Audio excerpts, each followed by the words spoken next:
How is my hair? It looks good. Okay.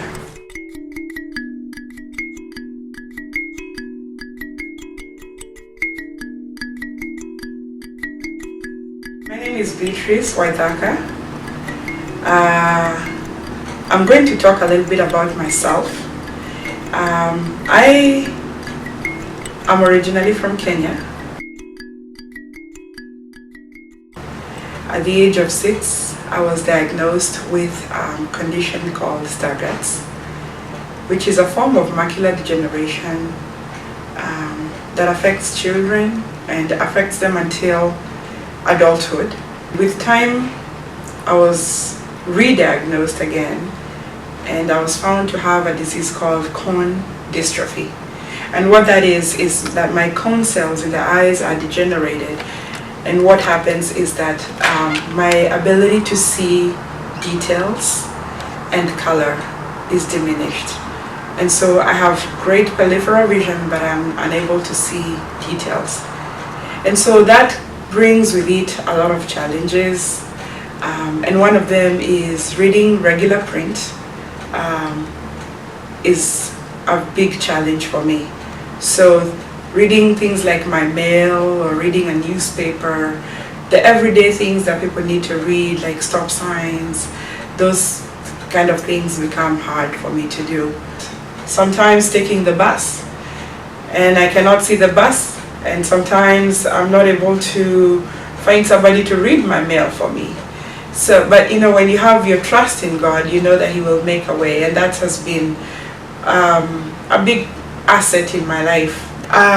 But over the years, I have learned that despite the disability that I have, God has given me many extraordinary abilities that I have inside of me. And because of that, I have the ability to become victorious despite the limitations that affect me. Recently, I published a book called Finding Victory Despite the Challenge, Lessons Learned Through the Foggy Eyes.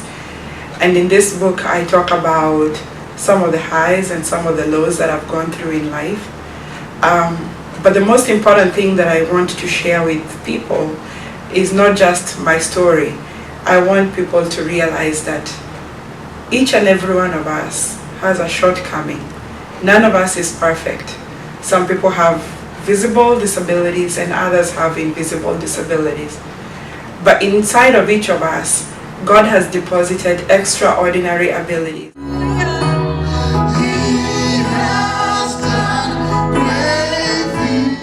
Inside this book, I share some of the ways that I've discovered the extraordinary abilities in me.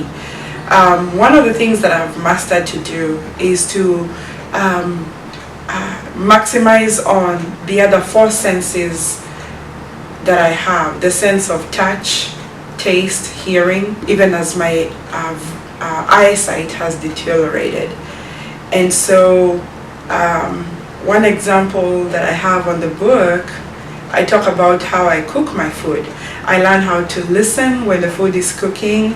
I learn how to use my hands for a squeaky sound on the kitchen counter, and that when I'm cleaning, that when there's a squeaky sound, I know that the counter is clean.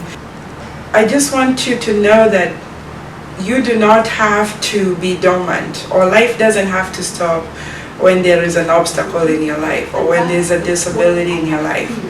There are many other ways that you can still get to do things. And therefore, this God who I also want to mention that my faith has been a big part of the reason why I am here today. It is very easy to give up in a world where there's a lot of suffering, there's a lot of rejection, there's a lot of hardships, especially when you have a disability. You face many challenges, but my faith in the Almighty God has kept me grounded. Do not give up. Arise and refuse mediocrity.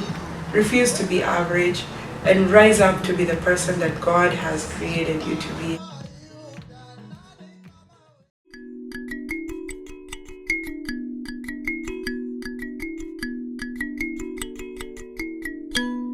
whatever you are pursuing, keep the dream alive.